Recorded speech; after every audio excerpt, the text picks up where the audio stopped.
Hey there, welcome to the Jeff and Heidi Show, where you're going to have the opportunity to listen to and learn from everyday entrepreneurs. All right, welcome. Glad to be here today with the Jeff and Heidi Show. I'm Jeff Heggie with Jeff Heggie Coaching and my co-host Heidi Anderson with ECI Secure Pay. Glad to be here with you all. And I'm excited today to have Thomas Williams with us. I'm going to give a brief introduction and then turn it over to him to tell us a little bit more about him. So Thomas is an author of Permission to Dream and the Relentless Pursuit of Greatness. He's a professional speaker. He's part of the Jon Gordon Speaking team. He's an NFL player. He's an engagement ambassador with the NFL and a philanthropist. And there's a lot we can talk about there, but I just want to read a little bit from his bio. It says, one of Thomas's main passions is coaching both college and professional athletes on the inevitable transition to life beyond the scoreboard. He is driven by the mantra, athletes are great people first who just happen to be great athletes. Greatness may have started with the sport, but it doesn't end when you retire. Greatness is a lifestyle. I love that. And then this is a cool part of his history. In 2008, Thomas graduated from University of Southern California, nicknamed the Hitman. He was the captain of USC's football team, where he and his Trojan teammates had a record of 59-6. They won 2 national championships and 3 Rose Bowls. So awesome. He was selected 155th overall in the 2008 NFL draft. He played 5 years in the NFL, where he was not just focused on winning and competing, but rather mastering teamwork, mental toughness, and leadership. I mean, we'll talk about this, but in 2012, you had a neck injury that ended your NFL career, but just continue adding to it. Tell us more about yourself. We're just excited to have you here. No, I appreciate it. And that was a really good introduction. You know, one of the things that I love to share with people, especially with the tagline, athletes happen to be great athletes, but they're more importantly, great people. You know, one of the things, Jeff, that I feel like when I got done playing, you know, when you play the game, you know, I get excited when people start talking about you were the name the Hitman, and that was my identity when I played. And Coach Carroll gave me that nickname my second year in college, and like I really owned it every single time that I had a chance to step on the field and I'd play. It was like you really got to embody the Hitman. You can't be the Hitman and get hit. You can't be the get hit man. The Hitman. And so I really embraced that identity. One of the things that I also embraced when I got done playing is that I wanted to answer the question, is it that I was just a great football player and that's all? So I'm supposed to live the rest of my life kind of mediocre, mundane, and just kind of coasting through life for the best days behind me? Because if so, I was 27 years old. And that means that I'm going to hopefully live for another 60 years, God willing. And like what? So 60 years of my life are just going to be boring. And I'm going to be talking, you know, at the coffee shop of, you know, wearing my Letterman jacket of, remember the good old days when you just made that play and you won homecoming queen and king and all those things. But I really wanted to answer the question of, you know, is it that can greatness continue to last? Is greatness in me? And I just so chose for the first, you know, 20 something years of my life to kind of invest my greatness into athletics. And so that's when I was on this quest and this journey of what is it that I want to be known for now? I was known for, you know, big time hits, big time plays on the football field, but now what do I want to be known for? And so I wanted to be known for impactful. And I also wanted to be known for helping athletes transition, whether that's to the next level of competition or whether I was transitioning outside of sports, because at least for me and a lot of my friends who retired or transitioned around the same time, there weren't too many resources. Nowadays, we're starting to see kind of, you know, mental health and like the resources to helping people transition from one career to the next. And also identity is such a big thing. I'll give you a funny story is that I remember I was on a date before I was engaged. So I'm engaged. So it was when I was playing the field.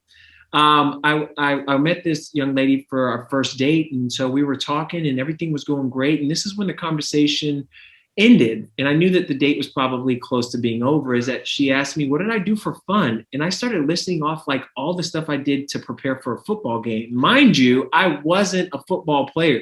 So I was telling her, like, I love to work out. I love to, you know, watch film. I love to study. And it was like, I was so conditioned to talk about being a professional football player. And I didn't have an identity outside. And so I fast forward I don't know, I've been out since 2012. So what's that, 9 years, something like that. Like where I love to travel. I love to try new foods. I love to experience different cultures. And so, visiting 4 of the, different continents and exploring life on those other continents, I was not able to talk about that. So one of the biggest things that I love doing is to have the experience, but also teaching athletes who, were like myself, where we all of a sudden think that we're just supposed to be athletes. And then when we step outside of the lines, or we take off the helmet or the jersey or the cleats or whatever it is, and then we get to experience all of life. Sports is about staying inside the lines, whichever sport you play. But when we stop playing, it's about experiencing everything else outside the lines. And so whether it's the stuff that I do with my books that I've written in being a speaker or being a coach and being a facilitator and helping organizations and teams really dive in and really get crystal clear and focused on their vision and also what are the steps. And so these are all the transferable skills that I've learned inside of sports, playing for Bill Belichick, Pete Carroll, Ken Norton Jr., and even some of the teams I won't mention on this podcast that weren't good teams, but I also learned what not to do. And so one of the things that I love now is literally helping people go from where they are to where they want to be, because all it is just a shift in the mindset and the perspective. And I feel like one of the gifts that God's given me is to help people really be able to tap in and do that. Yeah, it's interesting. When living in Phoenix, and I was in this volunteer group. It's probably like 5-6 years ago, and they call you up to volunteer for different things. And one of the things was for a nonprofit that supported NFL players, and I was kind of like, really? Because most people, I'm sure, think, oh my God, NFL players are larger than life. They're super confident. They're super, and it was interesting to find out how many do come out and they're kind of lost. Yeah. And I guess that, that was part of what this organization did was, I believe what you're doing is like helping them, kind of find that direction and find themselves. Yeah. And one of the things, it's so awesome to hear about these different groups and these different resources. I mean, even being able to write an email, to be honest with you, Heidi, was one of the most difficult things. Even being able to book my own plane tickets, being able to, flag down a taxi. I remember going into a doctor's appointment and I was like 15 minutes late and thinking that, well, I'm the star of the show. They're always going to allow me into, it doesn't matter. Yeah, I'm 15 minutes late, but who cares? I showed up and the nice lady at the front desk said, I'm sorry, but you're going to have to wait for another opening. And I was thinking to myself, doesn't she know who I am? And it's like, wait a minute. The sun does not rise and set on your behind, Thomas. If you think that that's what's going to happen, you're going to be in for a rude awakening. And I was. And so that's one of the things that I love. And I'm so fortunate from mentors that I've had, people who've helped me start and develop my company, helping me read, P&Ls, people helping me understand what investments are, different things about debts and assets. And then also now, how can I teach some of the things that I've learned in sports and helping me achieve things? That's really one of my goals, but it was extremely difficult. And it was a very steep learning curve to do it, but it took, as my mom says, eating big slices of humble pie and being able to get there so that I could get there and now being able to teach it because it's something that paid off while I was playing, but it was as you transition and go into your next stage of life, you got to learn new rules. It's not what it was. It's always going to be what it is. And if you stay where it was, then that's exactly where you'll remain. So, I mean, I use the analogy of sports and life all the time. There's so many things in life that we can learn from playing sports, coaching sports, anything. But this is really a different perspective, realizing that, yeah, that's true. But when sport has been your career and then you move on after that career, there's a big, as you said, a big mindset shift. And you've got to adjust to that. So whether it's with yourself or with those that you work with, how do you make that shift? How do you actually go through it? Because it's like you said, with the doctor's appointment, I'm sure there's a lot of times where it's just a shock to the system. And you can either go home and you can say, man, forget this doctor's appointment. I'm going to see a new doctor who's going to let me in anytime I arrive. So yeah, you do have those. I think one of the biggest things, Jeff, is that you have to open up your mind. And this is what I mean. I remember I was working out. So in LA, they have these, and I think they're still closed, but the Santa Monica Stairs, which is a huge tourist attraction, as well as like it's highly populated with individuals who are working out. And it's, people from one of my friends there who's Helen. So she's in her 70s and she's been doing the stairs for like the last 50 years. And like, Wow. it was just this phenomenal individual to current former athletes, entertainers, and everyday people. And so I remember I was there working out one day and I was behind two older gentlemen and they were talking about one of their friends. And they said, he's a jerk, but this jerk sure as heck makes a lot of money. And then one of the guys goes, how much is he worth? And he goes, about $6 billion with a B. And in my mind, I'm fresh out of football where guys are making tens of millions of dollars. And you think that that's the ceiling. You think that's the top. And then you hear people who are making billions of dollars. And it didn't sound like this guy was running around knocking his body into other bodies and that he was able to make a lot more money. He sounded like he had to own the team as opposed to playing for it. And at that point, it just started to open my mind up to how big this world is. And then also at the time, how small my mind was. And so one of the things with any transition, whether you're going from one job to another, whether you're going from a stay-at-home parent to going back and entering into the work field, is that you have to open up your perspective. Like I said before, what works before may or may not suit you and work for you now, but being open to, I'm going to learn. I'm going to learn everything there is to learn to be successful in this.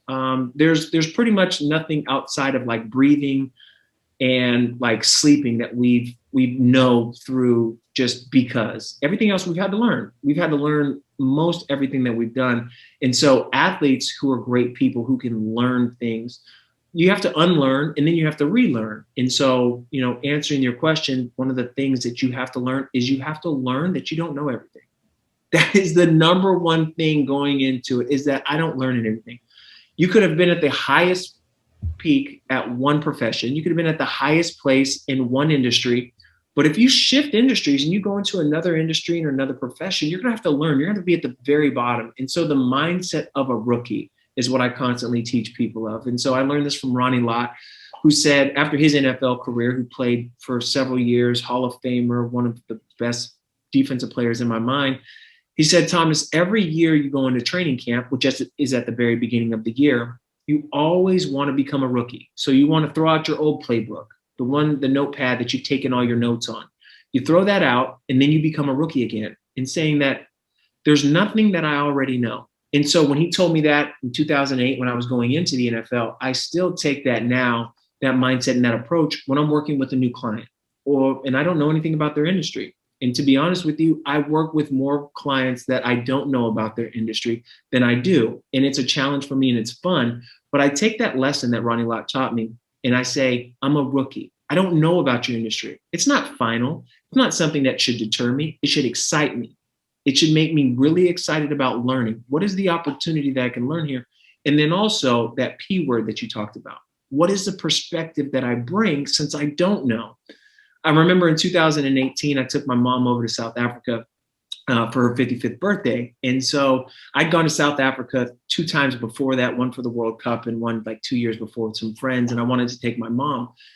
And I was a little bit bored going into the trip because I'd already been here and I wanted to go somewhere else. And I knew everything. So I thought I knew everything about South Africa. But what I learned is that my mom asked so elementary style questions that it made me curious. And I actually enjoyed the trip because of her curiosity.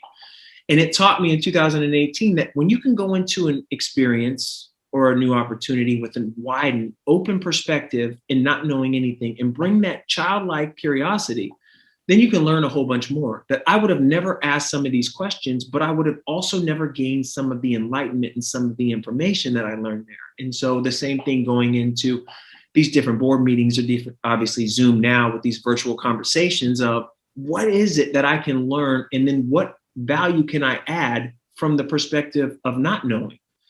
So many times as we get older, we kind of have this skewed perspective and this skewed view of things because we've been there, we've done it. I don't need to worry about it. You get a little lethargic and maybe you just get a little complacent as well. So one of the things is always taking the mindset my mom taught me of the curiosity is going to bring a huge different and sometimes even better perspective. So bring that with you into these new areas, because it's not going to be some of the times when we think that we're incompetent, but it's going to be more so the times when we're actually going to gain the confidence because of the amount of information and knowledge that we have now. Now, you mentioned that you like to work with athletes. Do you work with anybody who's not an athlete? Do you have, or are you strictly athletes? Yeah, so that was, when I was mentioning before, the thing that I love is that most of my clients aren't athletes. And so Okay, I teach at USC as an adjunct professor, helping the freshmen transition into college. And when I help them, I'm helping them, with the life skills stuff, some of the stuff, almost like a big brother, like a mentor, a confidant. And then when I go out and I kind of do my for-profit day job, so to speak, is helping organizations really hone in on what are the steps to get to your vision? What are these big picture visions? So I help them with this simple thing, a telescope and microscope. So what is you want? That's what we have to put in our telescope. And inside the microscope are the zoom focus steps. These are the steps that it's going to take you to get there. And thirdly, inside the thing, what I love helping them is what is going to serve as a reminder? Because all of us want something. There's something that we're pursuing every single day. There's some place that we're trying to go. And then some of us fall off because we don't know exactly the steps that we need to get there. But 100% of us need that positive reinforcement, that reminder at times to let us know, this is exactly what I want. This is how I need to get there. And sometimes even the days that I'm not feeling like it, this is what I can utilize as a reminder. That's excellent. That's amazing. And, the ability to work with the new athletes coming in. I mean, there's such a shift and transition from a high school athlete to that level. Yeah. And, obviously you had an incredible college career, and that takes a lot on the mindset, on commitment, all those things. And as you're talking, one of the things I'm curious about, it takes, you look at, I don't know the stats off the top of my head, but how many kids are playing high school football thinking I'm going to get a Div 1 scholarship, and then from there I'm going NFL. Yeah. And it's such a low number, but there is such a powerful mindset. There's such a level of commitment and everything to be able to play at that level. Mm-hmm. What is it? Because you see people like yourself that take that, what you've had in the sport field, and be able to continue it on outside of the sport. But you also see a lot of athletes that just can't do that transition. Yeah. And they've had such a successful career, but they can't do that. So what is it that, why can't they make that same transition? Yeah, so it's funny. So I'll start with the athlete, and then I'll bring it around to the non-athlete, and then I'll make the correlation there. So for athletes, first and foremost, is that athletes get confidence doing what they've done repetitiously. So that's why in sports you have preparation, which is meeting. You have practice, which is out on the field, on the court. There's really no scoreboard, and there's really no pressure. There's no wins and losses. It's just trying to get better. And then you have the performance, which is number 3. So that's the games. That's if you do well, you win. If you don't, you lose. Your record goes up, goes down, playoffs, championships, etc. So when athletes don't have a tremendous amount of repetitions and practice doing something, then we lose confidence, as opposed to looking at every new experience as a practice rep. We think that it's either or, as opposed to and both. This is an opportunity for me to learn, for me to grow, and for me to be vulnerable and to try something new. We don't really necessarily like that, because whether we were 8, whether we were 28, 38, we've always been judged off of our performance. And the less we feel, the more inadequate we feel, the less value we feel that we have and that we add. And if I'm just using males in particular, when males have that mindset, then we almost feel like we don't belong. And when you feel like you don't belong, then you don't want to push through, you don't want to break through, anything like that. So you have to build the confidence. For everyday people, I think now more than ever, the mental health side of things, we're starting to see a similar correlation to the athlete who doesn't want to push through and doesn't want to try new things. I have friends who never played sports before, And sometimes they don't want to wake up or get out of bed or get off the couch until, 2 p.m. They're constantly stuck in this mode and don't want to be in place. I was talking with somebody the other day, and they said that when they were out and about in a public store, that they didn't feel comfortable with being outside. So what they did is they jumped back in their car, ran home, and got into their safe space. And their safe space is the same thing for athletes, is being on the court, being on the floor, being on the field in that jersey. That's where they feel safe. So anything that's within these boundaries, I'm going to do it the best of my ability because I have confidence in what I can do. The same thing when I was talking about with the individual the other day, who he couldn't be outside because he felt either insecure, he felt that people were talking about him. He was just having an emotional experience that was an internal conflict with himself. Same with the athletes. So anytime that we notice those things, then we have to change our perspective and mindset, saying this is not about a game. This is not a win or lose opportunity. This is an opportunity for me to grow, for me to develop, for me to gain an experience. Because when we can do those things, then there's confidence. So many of us as athletes, as peoples, that we have these neurological patterns, we'll call them, that, A plus B equals C. So when I do this, this is the outcome, and this is how I feel. Anytime when I do this new, the outcome is not a win or lose, so an up or down, it's not a win, then I feel less than. So we have to change our mindsets. We have to change our perspectives, and we have to think about what is the growth opportunity? What is the opportunity that I can grow? And I had this feeling in 2017, I was on my way to Australia. And I was going to plan a 2-week trip by myself. And I wanted to find out, do I like me? That was my question. I'm going to go on this trip by myself with no one else because I want to ask myself the question of, do I like me? If I like me, great. Are there some things I don't like about myself? I want to change them, and I need to change them. And I want to be able to identify them. And so, Jeff, about a week before the trip, so I planned all these things out. So I'm going to go to the zoo. I'm going to pet the koalas. I'm going to see the alligators. I'm going to, crocodile done the whole 9. And then one of the things that I was going to walk across the Sydney Bridge. And then another thing I wanted to do is I wanted to go skydiving in Australia. So about a week before, I freaked out. I'm starting to pack and I'm freaking out because I'm going to get there. No one's going to be there. What if I don't like it? It's a 14-hour flight home. Like, I just went down this rabbit hole of all negativity. And I just remember praying. And I was praying. I was like, God, please just give me an answer. If I'm supposed to go, I'll call the people, I'll get my money back, the whole 9. And so I remember God telling me specifically saying, you think that the challenge for this trip is for you to jump out of a plane. The challenge for you inside of this trip is to get on a plane and go. And in that whole time period, it was like, the challenge isn't for me to jump out of this plane, to do all of these extravagant activities. The challenge for me right here, right now, is to step on that first flight from Los Angeles, California, going all the way to Sydney, Australia. That is a challenge. And when I landed there, I freaked out again. It was like 6 o'clock in the morning. I was supposed to check into an Airbnb. I don't know anyone. My mom, my dad, my friends, my family is far as heck away. What are you going to do? Now this is a journey of, Thomas, you're going to find out what you like about yourself. Can you stand the opportunity in the circumstances of being alone? And to be honest with you, I had a great time. And I found out that I did not like several things about myself. But what I did like, first and foremost, is that I'm adventurous, is that I will try something even if I'm uncomfortable at doing it. And those life lessons I didn't have before coming out of football, because I only wanted to do the things that made me comfortable. If I could win, if I could be the best at it, and I couldn't be made fun of, or people couldn't think that I was less than, then I was going to do it.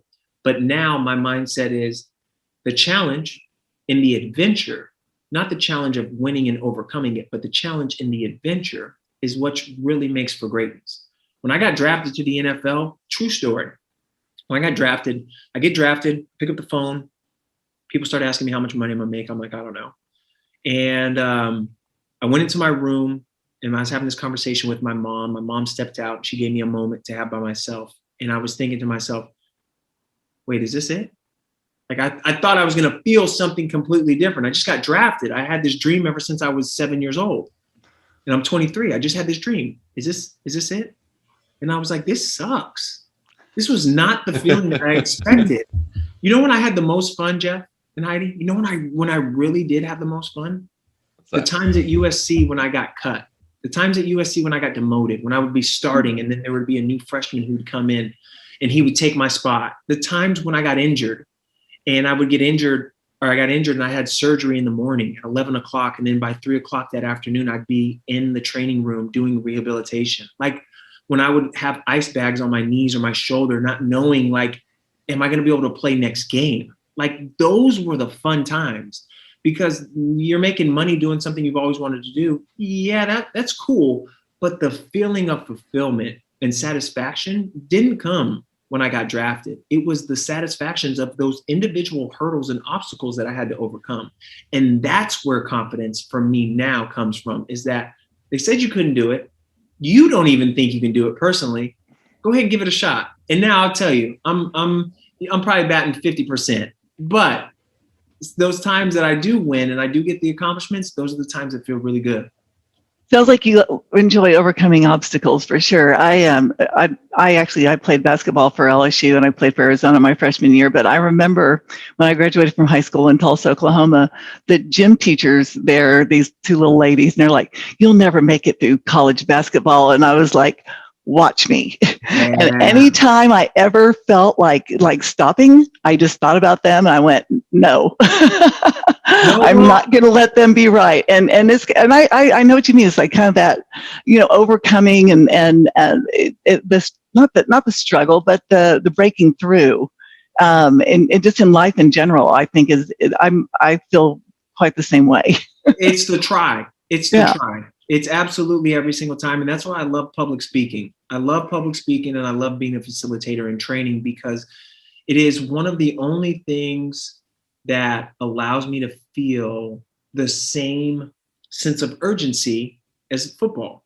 And so you can relate to this, is that when you're playing, everything matters, everything counts. And so when you're speaking, the same thing. So all of your words matter. Like you can't just say in the middle of a speaking engagement, "Oops, time out, let's start that over. I didn't." No one's going to take, like, you're not going to be in business that long. And so you have to prepare. Very similar. Yeah. You're on, like it is a heightened sense of awareness and urgency that is phenomenal. Awesome. And then, I mean, for me also too, to be able to help people get to, the ultimate places that they want to be and become, and how do we, dig in the weeds and help them overcome those things. It's phenomenal. That's really cool to hear that story. Cause I honestly, one of my questions as we were talking, I wanted to ask you, what was it like to get drafted? And so the fact that you shared that right from the beginning, that's awesome because it really is interesting. So don't get drafted, Jeff.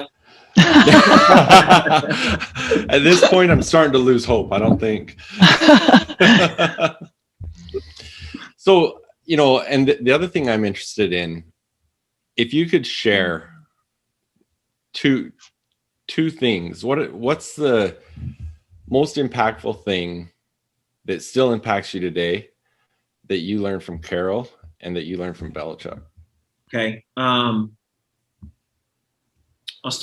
start at the top of the ladder and slide down. So I'm in the NFL, playing in 2010.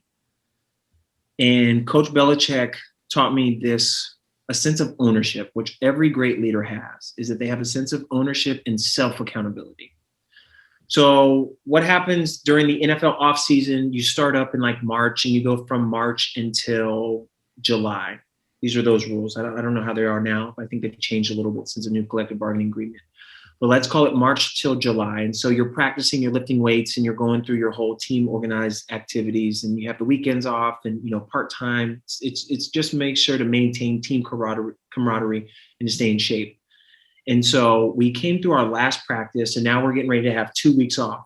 And so Coach Belichick comes into the last team meeting for this offseason, because the next time we see each other, it's going to be the first day of training camp, getting ready for the season, a championship run.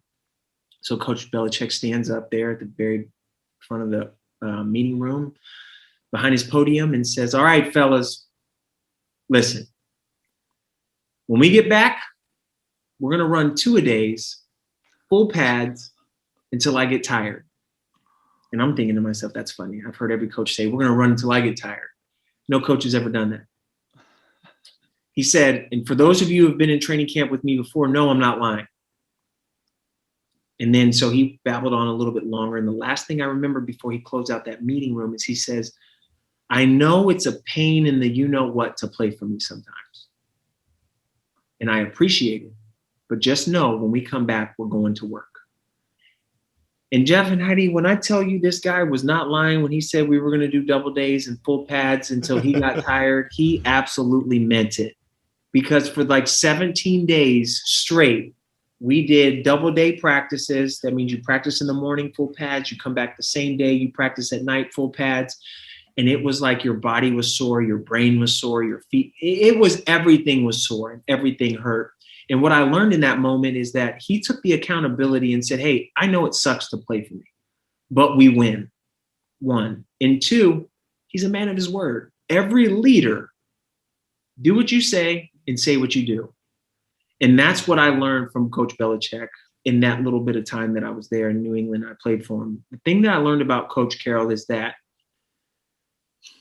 everything that you think is going to happen to you in this performance can.